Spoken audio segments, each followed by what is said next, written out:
bos sendiri ini di lokasi kan. Iya. Pimpinan redaksi kita di lokasi. Saya inisiatif untuk telepon. Iya. Saat saya telepon, "Bang, di mana?" "Kami dikepung. Kami dilemparin oleh massa," gitu kan. Ada jurnalis yang cukup senior juga, wajahnya pucat. Iya. Istilahnya kalau kata orang Jambi tuh berdarah lagi lah. Iya.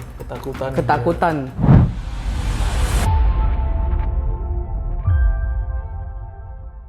Halo Tribuners, kembali lagi di Saksi Kata.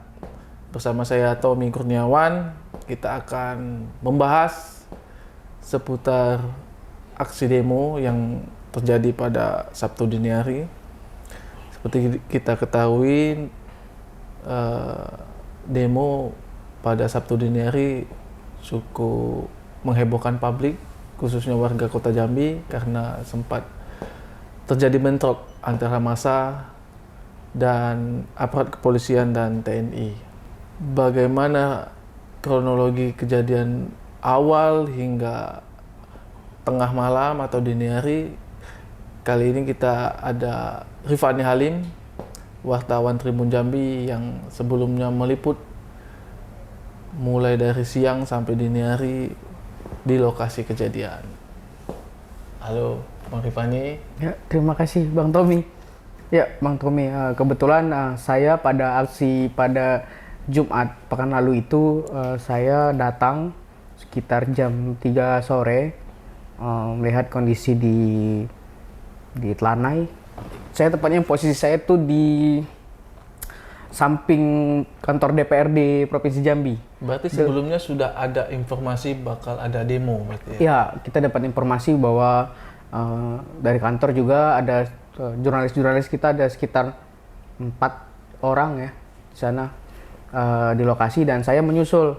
Nah, kebetulan saat itu 3 jurnalis kita kondisinya ada di dalam, di dekat barisan aparat. Nah, kebetulan saya di dekat barisan para massa. Itu aparatnya di mana? Di bagian? Dalam DPRD. Oh, di dalam DPRD Provinsi Jambi ya? Saya posisinya di jalan di samping DPRD. Oh, di luarnya, di luar gerbang ya? Ya, di luar gerbang. Tepatnya itu di depan Inspektorat Provinsi Jambi. Nah, saya menyaksikan demo itu dari sore. Memang banyak massa yang ya, dari mahasiswa, pelajar, elemen masyarakat berada di sekitar lokasi. Bahkan saya juga menyaksikan saat mobil dinas atau mobil plat merah DPRD itu, ada mobil Innova warna hitam yang terbakar sore itu. Saya menyaksikan betul dari sore, maksud saya dari sebelum terbakar hingga mobil itu hangus dan meledak.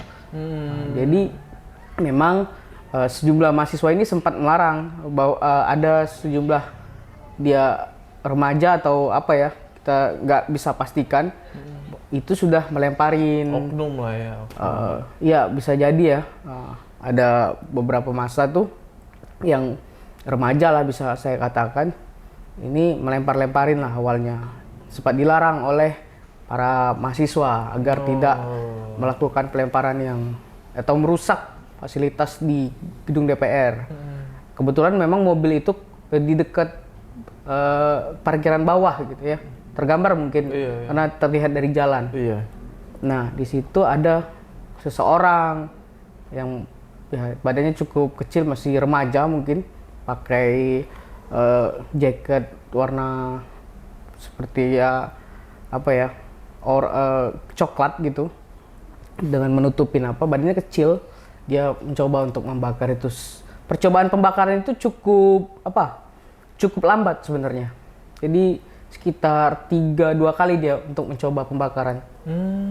Jadi beberapa teman-teman yang juga pelajar atau badannya remaja ini juga ikut-ikutan karena ada salah seorang yang cukup vokal. Iya. Hinggalah terjadi pembakaran itu. Saya menyaksikan dari awal pembakaran mobil plat dinas itu hingga meledak, dan aparat kepolisian menembaki gas air mata ke lokasi itu. Nah, di lokasi itu sebenarnya bukan hanya massa, ada warga yang juga ikut menonton.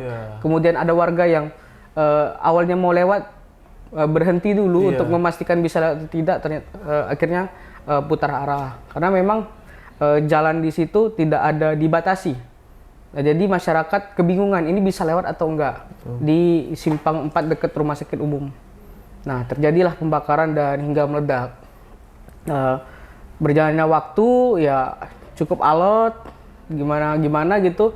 Beberapa aparat kepolisian sempat bertemu massa yang dari pihak mahasiswa untuk berunding lah segala macam di sana. Nah, namun hingga pada sore hari maghrib itu mahasiswa dan massa dari berbagai elemen masyarakat itu mundur. Berarti sampai sore baru 1 unit mobil yang terbakar ya? Ya, baru 1 unit mobil terbakar. Di sana sempat ada gas air mata, kemudian water cannon untuk menghalau dari massa ini. Karena di sini juga tidak ada satupun pejabat ataupun anggota DPR yang menemui para massa ini. Itu yang membingungkan ya, tidak ada. Jadi ini membuat kemarahan massa semakin memuncak lah. Tapi setelah beberapa kali dilemparkan gas air mata oleh aparat kepolisian, para massa akhirnya mundur. Mundur dan tepatnya sekitar jam 7 itu saya bersama 4 atau 5 lah wartawan dari berbagai media, saya sama Tuti itu jalan dari gedung DPRD menuju simpang BI. Berjalan. Kami memastikan kondisi di sana apakah masih ada massa atau tidak. Nah, di sana terlihatlah massa sudah tidak ada. Udah kosong ya? Udah kosong. Aparat juga ikut berada di simpang BI. Dan saya melihat di situ aparat udah makan malam lah. Mau istirahat gitu kan. Di situ juga mau apel kayaknya, mau bubar barisan. Dan kami melihat itu, kami ikut bubar. Jadi saya bersama teman-teman jurnalis lain, saya sama ada Rio dari media lokal juga, sama Sri Tuti, ingin mengantarkan Sri Tuti ini ke sepeda motornya yang diparkirkan di dekat kantor gubernur. Jadi saya itu sama Rio ngantarin si Sri Tuti sama Ratna, jurnalis dari Kompas. Kami antarin lah, karena mereka perempuan kan nggak mungkin jalan, karena kondisinya gelap gulita di sana.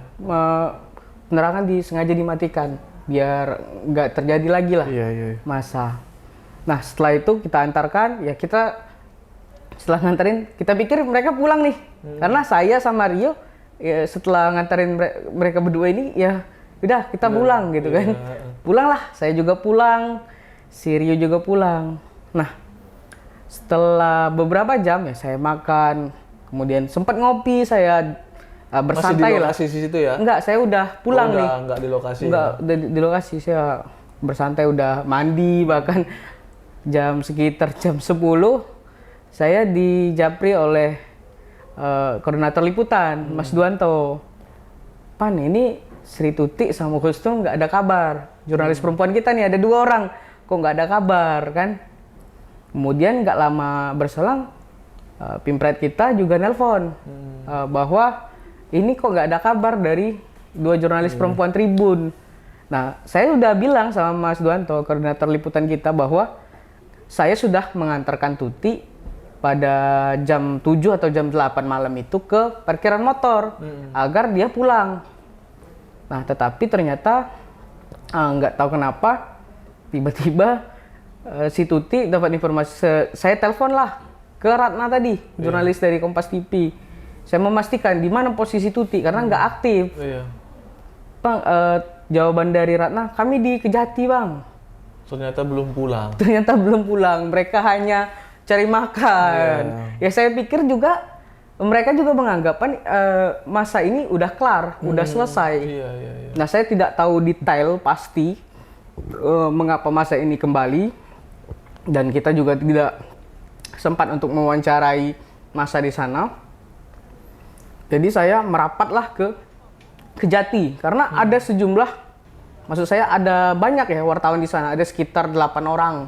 Mungkin kalau digabungin sama jurnalis kita 2 orang itu, kemudian dari Kompas TV yang perempuan, ada 3 perempuan jurnalis, berarti mungkin ada belasan orang di sana. Iya. Nah, mereka di sana dengan kondisi sepeda motor mereka di sana.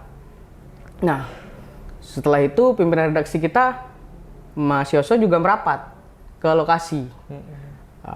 Sempat juga ini saya juga ngambil video. Setelah saya bertemu dengan Tuti ini, kondisi di Kejati itu udah chaos tuh. Lempar-lemparan batu, gas air mata. Oh, berarti masa tiba-tiba muncul lagi ini? Enggak, itu memang saat saya datang jam setengah 11 atau jam 11 itu, batu, gas air mata itu masih chaos, kondisi masih chaos. Iya. Banyak juga kebetulan saya masuk di Kejati itu lewat samping antara Bank BI dan Kejati. Iya. Nah, saya masuk di situ dipersilahkan oleh security dari Kejati, masuk aja bang motornya biar lebih aman, gitu kan. Udah, setelah saya ngambil gambar kondisi chaos, Mas Yoso juga udah tiba di lokasi, juga memastikan kondisi jurnalis perempuan kita aman. Akhirnya saya diperintahkan Mas Yoso untuk nganterin nih jurnalis perempuan, ya mengiringi lah jalan pulangnya. Ngantar pulang lah ya. Ya. Jadi ada 3 jurnalis perempuan, termasuk dari jurnalis Kompas TV, kita iringin lah jalan pulangnya. Selesailah jam 12 lewat, saya nganterin, ngiringin jurnalis perempuan ini. Setelah itu saya memutuskan untuk pulang. Untuk pulang. Iya. Pulang. Ya, tapi dalam hati saya ada kegelisahan. Karena kondisi di sana tuh gesekannya udah kacau udah ya? kacau. Nggak berbeda jauh dengan yang di sore sama siang. Sore itu masih aman lah gitu kan, untuk warga, untuk jurnalis, untuk istilahnya kalau warga-warga menonton tuh masih aman gitu. Aman, ya. Jurnalis juga aman untuk silih berganti untuk mengambil video atau foto. Kalau malam udah kacau sekali ya. Malam itu kita nggak terbayang bahwa akan terjadi hal yang se-chaos ini. Pedagang pun pada lari yang biasa. Pedagang nggak ada. Jadi saat jam 8 itu pedagang itu biasanya ada kan di sekitar Telanai. Nggak ada. Memang kosong sekali. Lampu penerangan juga gelap di sana. Nah, jam itu pas setelah saya tiba di Kejati itu jam 11-an. Para saya nggak bisa bilang ini massa atau tidak. Jadi beberapa pagar besi atau alat-alat yang berupa besi itu dibawa, ya mungkin karena kemarahan dan segala macam. Terus saya setelah mengantarkan si Tuti tadi, saya jam 1.30 lah, karena keadaan gelisah kan. Lihat bos sendiri ini di lokasi kan, pimpinan redaksi kita di lokasi. Saya inisiatif untuk telepon. Saat saya telepon, bang di mana? Kami dikepung, kami dilemparin oleh massa gitu kan. Nah, saya langsung dari situ, kebetulan saya lagi bersama ini ya, Ketua Bidang Advokasi Aliansi Jurnalis Independen Kota Jambi, itu jurnalis juga, Bang Bima Pratama. Saya bangunin tuh Bang Bima, bang teman-teman pada terkepung lah bahasanya kan. Saya bangunin, saya cepet-cepet ke lokasi ke Telanai. Telanai di sana itu kami nggak ada diapa-apain. Maksudnya kami lempeng aja lewat. Pas tiba di lokasi nggak ada nih security Kejati, nggak ada, teman-teman kita nggak ada. Kosong semua ya. Massa ngelemparin batu. Kondisi mobil, 3 unit mobil di sana terbakar. Di kantor Kejati itu? Di kantor Kejati itu. Saya udah lihat juga kan kondisi, waduh, ini nggak mungkin teman-teman kita ada di Kejati. Nah, Bang Bima Pratama ini, atau Bang Kules ini, jurnalis dari MDTV, dia juga sempat nih menenangkan massa. Jadi Bang Bima tuh sempat bilang gini, sudah, saya jangan kamu bakar, ini mobil jurnalis. Sudah, jangan dilemparin lagi, karena ini mobil udah terbakar nih. Sekitar jam 2 itu kan. Tapi masih banyak tuh ada istilahnya ada laki-laki perempuan yang nontonin kejadian itu, kemudian juga massa yang masih mencoba melemparin. Kami nggak tahu, saya pribadi nggak tahu kenapa jurnalis diserang oleh massa. Entah apa yang melatar belakangin. Tetapi saya itu setelah melobi, Bang Bima Pratama ini melobi massa yang melemparin ini, ternyata tidak ada kepedulian dari massa ini. Dari massa ya. Nggak ada. Bahasa kasarnya itu sampai kami itu apa ya? Bahasa kasar dari mereka tuh saya ingat betul, lantak lah. Terserah lah. Iya, terserah lah. Itu bahasa dia. Saya masih ingat betul. Bang Bima pun dengar juga. Bang Bima sih yang jawaban dari anak-anak itu ya. Remaja masih kecil saya lihat. Lantak lah. Sudah. Ini mobil jurnalis, ini mobil wartawan. Jangan lagi dilemparin. Jangan lagi karena udah terbakar nih. Maksudnya Bang Bima mau jemput teman-teman di dalam. Iya. Nggak bisa. Dia membiarkan itu. Ya sebenarnya kami agak sedikit terpancing emosi karena jawaban dari mereka ya. Cuman saya tenangin Bang Bima, sudah bang. Kita coba lewat dari belakang. Kita telepon Mas Yoso, pimpret kita. Akhirnya ternyata mereka ngumpet di dinding. Ngumpet di dinding kantor Kejati itu? Di sebelah kantor Kejati. Kantor Satpol PP. Iya, Satpol PP. Dulunya kantor Satpol PP, sekarang bagian dari Kejati juga sih. Sembunyi mereka di situ. Sembunyi mereka di situ. Berapa orang di situ, Bang? Sekitar 8-10 orang. Sembunyi mereka. Iya, sembunyi. Mereka ada yang jurnalis senior, ada yang jurnalis muda di sana. Karena udah takut. Udah ketakutan mereka. Saya awalnya mikir nggak takut mereka. Setelah saya ketemu mereka tuh manjat pagar kan. Manjat pagar. Lalu ada jurnalis yang cukup senior juga, wajahnya pucat. Iya. Istilahnya kalau kata orang Jambi tuh udah berdarah lagi lah. Iya, ketakutan. Ya. Hampir rata-rata ternyata ketika saya lihat hampir rata-rata pada ketakutan. Oh, ternyata mereka tuh pada takut sama kelompok ini. Pada kelompok-kelompok ini karena mereka dilemparin batu gitu kan. Iya, dilemparin batu. Nah, saya sama Bang Bima langsung inisiatif untuk evakuasi nih teman-teman agar rasa takutnya tuh mereda gitu kan. Karena ini kondisi pas saya inisiatif ya udah saya bonceng aja bertiga kan, bonceng 3. Jam 2 tuh evakuasi pas setengah 3 tuh. Saya coba ya pertama saya bonceng jurnalis dari media lokal juga 2 orang. Pas di jalan itu saya tanya, sepeda motor kalian di mana? Dijawab, aduh, dia langsung mengucapkan kata-kata kasar karena kesal, karena takut, ya bercampur aduk kondisi takut dan segala macam karena sepeda motornya ada di depan Kejati yang kondisinya sekarang lagi crowded gitu atau kacau gitu kan. Takutlah motornya juga ikut jadi sasaran gitu kan. Karena ada sekitar 3 atau 4 sepeda motor jurnalis di depan pagar betul gitu kan. Di balik pagar lah, bukan di luarnya tapi di dalamnya. Saya angsur lah istilahnya itu, saya bonceng 3 ke dekat rumah warga di sekitar 500 sampai 700 meter lah dari lokasi. Selesai semua. Nah, Bang Bima itu mencoba untuk mengevakuasi sepeda motor teman-teman. Memastikan lah adakah motor ini dirusak atau dibakar. Jadi melihat ke depan, berhasil lah. Satu motor pertama itu motor dari jurnalis Antara yang diamankan karena nggak kunci stang, dibawa keluar aman lah gitu, tapi ada sedikit patah-patah di bagian knalpot wajar kan, banyak lemparan batu. Iya. Nah, setelah itu beberapa motor, 2 motor lagi akhirnya berhasil juga diamankan untuk keluar itu kan. Nah, di situ pun cerita setelah saya evakuasi teman-teman tuh di dekat rumah warga. Itu kan lokasinya nggak jauh dari rumah wakil gubernur. Iya. Nah, pas mereka tuh nunggu saya, maksudnya ketika saya mengangsur teman-teman ini, bonceng tiga kan, ada sekitar 8-10 orang. Itu kan lama tuh. Iya. Jadi ada 3 orang remaja bertanya kepada mereka. Ini cerita dari teman.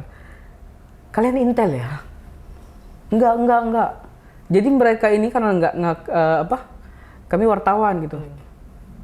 Jadi mereka diajakin sama remaja-remaja ini, ayo kita serang rumah wakil gubernur. Kata Iya, padahal dalam kondisi yang Masih cemas iya, dan trauma ya. campur aduk kan Iya. kondisi hati mereka dan itu cuma 3 orang. iya. Tapi mereka ketakutan. Padahal yang ada di situ ada sekitar 6 orang. Yang bertanya cuma 3 orang. Ayo kita hancurkan Iya. rumah. Duluan lah kata teman ini kan. Duluan lah, silakan duluan. Pada akhirnya mereka saya ambillah kunci motor yang lain kan, biar bisa dibawa oleh Bang Bima keluar dari Kejati. Nah, saya nunggu di luar itu. Saat kita ada space di situ, kenapa agak aman? Karena damkar masih proses pemadaman mobil yang dibakar oleh massa. Oh, termasuk mobil jurnalis itu ya. Ya, jadi ada 2 mobil dari mobil dinas Kejati. Kemudian ada mobil operasional jurnalis di sana kan. Nah, saat pemadam kebakaran memadamkan itu ada kesempatan Bang Bima untuk menyelamatkan sepeda motor teman-teman. Nah, tapi memang itu tadi, entah karena kami lambat atau seperti apa, jadi mobil itu nggak bisa kami selamatkan. Iya.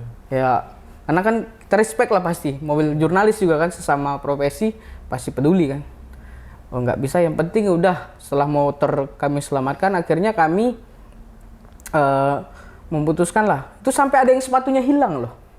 Sepatu wartawan. Iya, karena sudah, wah ini kan udah cemas Udah sekali chaos kan. ya, iya. Iya, entah apa yang melatar belakangi mereka melakukan Jarak penyerangan. kantor dengan jalan pun hanya berapa meter Iya. kan? Lemparan batu itu tadi pas Bima menyelamatkan motor jurnalis Antara. Itu lemparan batu itu lewat di belakang di atas kepala dia tuh. Waduh, saya pun melihat kan kondisinya, saya jaga motor saya. Saya tuh memastikan dia dari luar. Bang Bima masuk sendirian karena ada space damkar masih ibaratkan pendinginan lah, pendinginan dari mobil yang terbakar ini kan. Tapi Rifani sempat kepikiran nggak?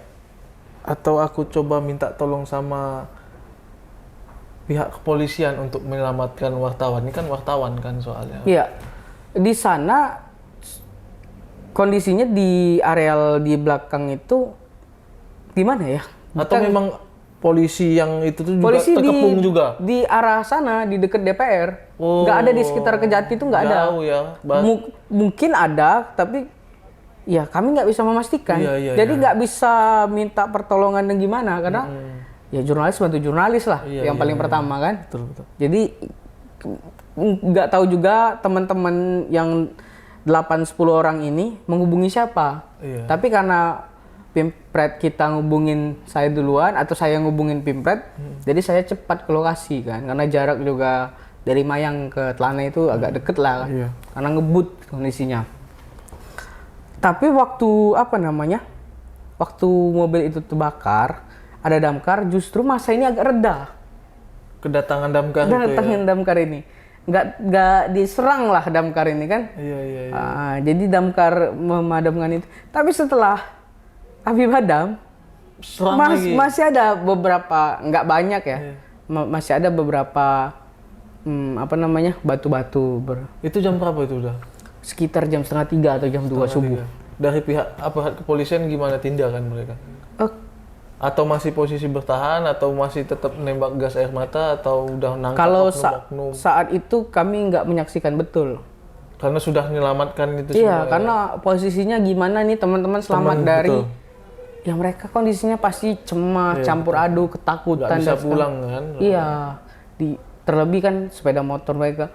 Itu aja banyak helm, nggak ada semua tuh, hilang semua. Hilang semua. Helm jurnalis tuh ada 4 motor atau 3 motor tuh hilang, nggak ada lagi. Ada yang pelindung knalpotnya patah gitu kan.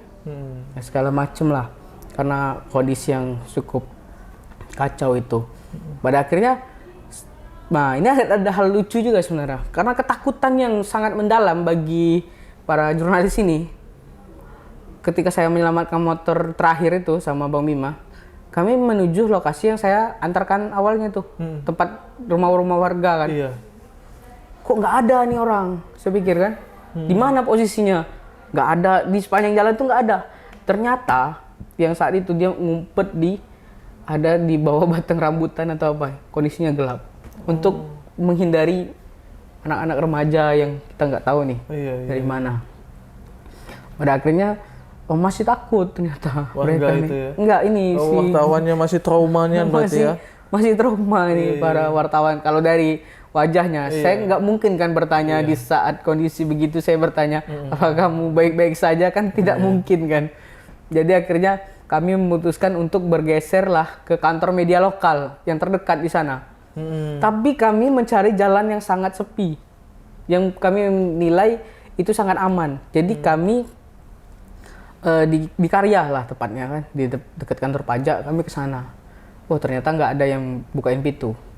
Nah saat proses menunggu menggedor-gedor pintu kantor media, adalah sejumlah kelompok membawa besi dengan digeret gitu kan, apa? Ke di aspal gitu ya? Cemas.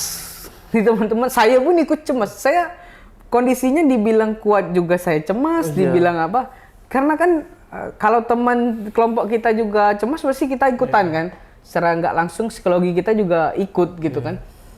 Pada akhirnya ya udah kita coba untuk geser ke sekretariat di organisasi jurnalis. Nah sampai di sana baru kondisi cukup aman di sana. Sampailah pagi kami ke lokasi lagi. Kembali ke lokasi. Menunggu aman. Itu kayaknya mereka bubar, masa ini bubar karena hujan lebat. Sekitar jam 4 atau setengah 5 itu lebat. Jam setengah 6 kami balik ke lokasi, atau jam 6 balik ke lokasi. Lihat kondisi mobil jurnalis tersebut. Itu kondisi sudah mulai kondusif ya? Itu minggu ya? Hari Minggu udah itu ya? Hari Sabtu pagi. Oh Sabtu pagi Sabtu ya? pagi, karena kejadian itu dini hari kan, Oh, iya, Sabtu dini hari. Sabtu. Jadi dari hari Jumat siang, aksi demonya, malamnya itu yang pecah banget. Dari tengah malam lah, yang kondisi pecah banget. Sabtu masih ada demo ya? Sabtu nggak ada. Nggak ada, kosong ya? Nggak ada, Sabtu. kosong. Iya. Selanjutkan Senin kemarin kan. Iya, Senin kemarin. Bahkan itu beberapa jurnalis yang sempat saya ya teman-teman kita selamatin lah sama teman-teman.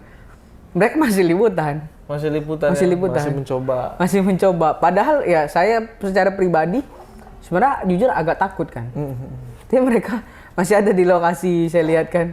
Ya memang di hari Senin kemarin cukup kondusif lah. Ya. Memang ada gas air mata dan sedikit lempar-lemparan. Jauh dibandingkan Sabtu dini hari. Karena kami nggak tahu juga. Sebenarnya kan dari mana mereka. Maksudnya entah. Ada yang bilang bahwa ini kelompok geng motor. Tapi setelah kami konfirmasi, saya sendiri konfirmasi ke Kapolresta Jambi. Itu setidaknya ada 17 orang yang diamankan pada Sabtu dini hari. Nah, kita nggak bisa pastikan dia diamankan setelah kebakaran mobil atau sebelum kebakaran mobil. Nah, terdapat di situ pelajar-pelajar aktif yang ikut diamankan oleh Kapolresta. Oh iya. Dan tadi informasinya juga hari Minggu mereka sudah dipulangkan ke keluarganya dengan perjanjian lah gitu dengan aparat kepolisian. Kita berharap ada efek jerah juga ya dari tindakan-tindakan mereka ya. Iya.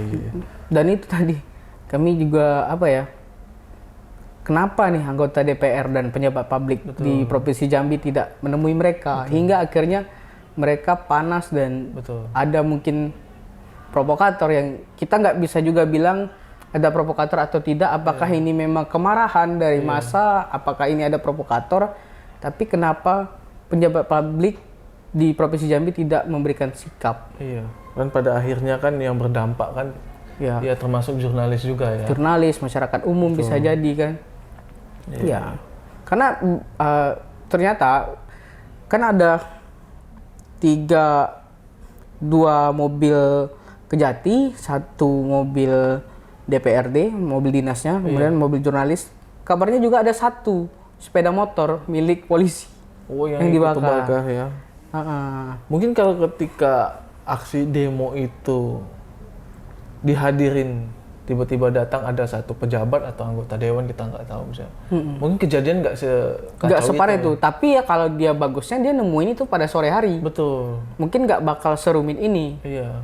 Nah, tapi karena tidak ada tidak ada respon dari Iya. pejabat publik, ya gimana kondisi. Saya melihat juga kan, memang yang terbakar itu hanya 4 kendaraan mobil, tapi ada beberapa mobil juga yang ikut jadi korban. Mungkin di situ Iya. ada mobil ASN Betul. atau motor dari honorer.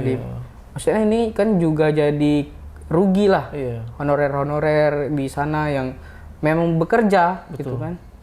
Iya, iya.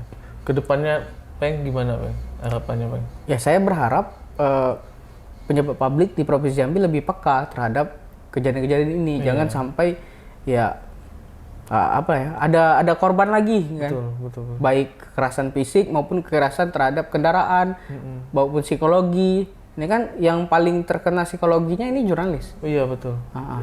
Di sini kita kan bertugas untuk menyampaikan kabar berita kepada publik itu kan. Nah, tapi gimana nih jurnalis mau kalau kesehatan mentalnya sendiri Udah kena gitu kan. Takutnya ke depan nanti demo lagi. Ada trauma mungkin kan. Iya. Ya sedikit banyak pasti ada yang trauma. Cuman dia jurnalis ini nggak mau mengaku. Iya. Kalau dia mengalami ya trauma atau apa. Dia sok kuat lah kan. Ya saya pribadi pun jujur waktu hari Senin kemarin ya masih ada rasa agak was-was. Kita sudah di mapping oleh kantor untuk lebih safety lagi, untuk menggunakan kita udah menggunakan ID card, tapi apalagi menggunakan baju tribun sendiri, kemudian juga memarkirkan sepeda motor yang jauh, memarkirkannya di rumah sakit umum kan, biar fasilitas rumah sakit umum nggak mungkin diserang lah oleh siapapun istilahnya kan, untuk menghindari itu. Oke, Peng.